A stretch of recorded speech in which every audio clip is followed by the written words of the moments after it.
Welcome to News Today with WDW News Today. I'm Tom Corliss. Here now the news for October 11, 2019.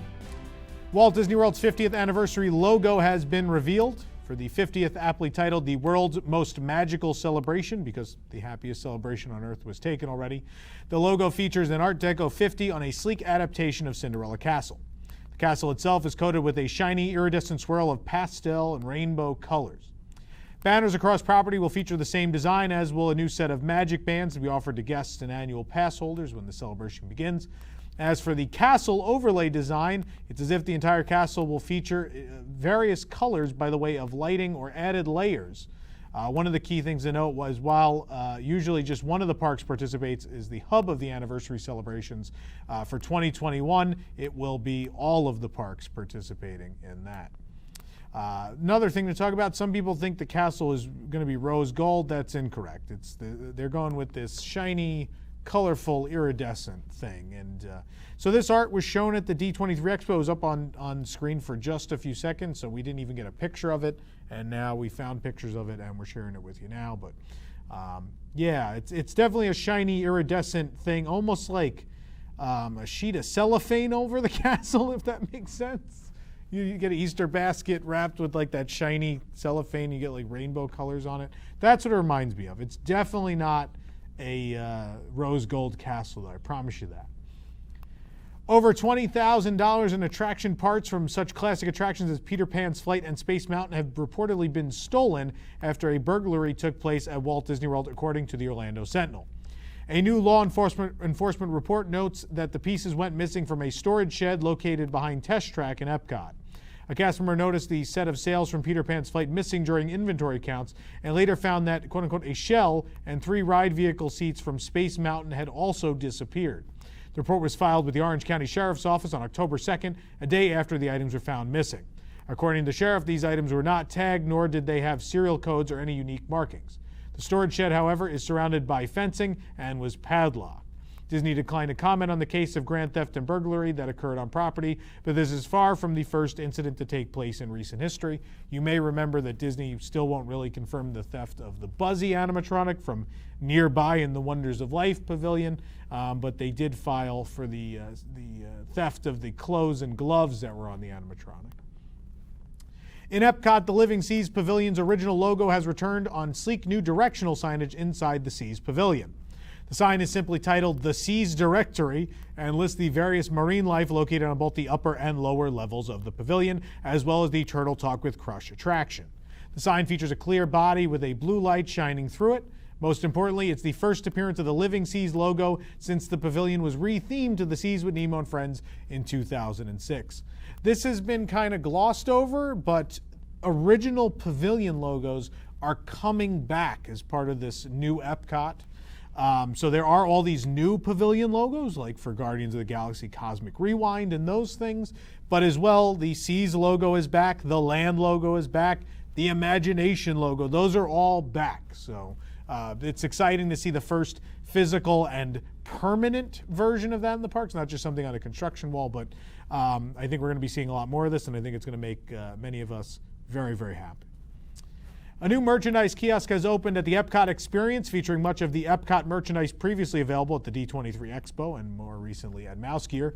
Guests can find anything from t-shirts to water bottles, sporting a range of designs. The 2 different Epcot logos are available on both shirts and water bottles as well. That logo's back too, that Epcot flower logo back in action. Of course, we got that retro-ish new Epcot text logo as well. New futuristic World Celebration light poles have been installed near the Imagination Pavilion at Epcot. You'll notice a full row of them by the walkway, where white steel and long beam lighting contrasts nicely with the Imagination Pavilion in the background. These are also likely LEDs, so they're more efficient than what was there before and more eco-friendly. These light poles will offer diffused lighting throughout the entire area versus the short, squat light fixtures that were in place before. Some of the older light fixtures are still in place, the short black painted ones at this point. These will gradually likely be replaced with the tall white fixtures over time, and you can see that the new light poles are being retrofitted into existing electric bases. Originally built back in 1998, the Inventor Circle, located in the middle of Future World West, recently received a new paint job as part of the refreshment and refurbishment across Future World. The circle is comprised of various spheres, and in the center there are quotes from celebrated inventors. The engraved text has been filled with white paint, making it easier for guests to stop and take in this piece of history. Included among the inventors are Sir Isaac Newton, Thomas Edison, Marie Curie, John Dewey are all among those. The surrounding discovery tiles have also received white paint and grout around each circle, making them easier to spot. What's really interesting here is I guess the Inventor Circle is staying, even though they're bulldozing the nearby buildings. Otherwise, it just didn't get communicated. Someone's like, let's just paint this for now. Who knows? The latest addition to the Disney transportation family is none other than the Royal Purple Figment Bus. The design features Figment with a paintbrush, painting a rainbow all across the Walt Disney World skies. Similar to the buses featuring the Sensational Six, these buses have those new blue seats and laminate floors throughout. Some of the buses will also have USB charging ports conveniently located between the seats, so you can recharge your devices and not miss a moment of capturing and sharing your Disney vacation memories. This is probably the most excited I've been for anything at Disney World in a very long time is this bus. It's beautiful, it's cute, and he's painting a rainbow over the Imagination Pavilion. It's Figment, what's not to love?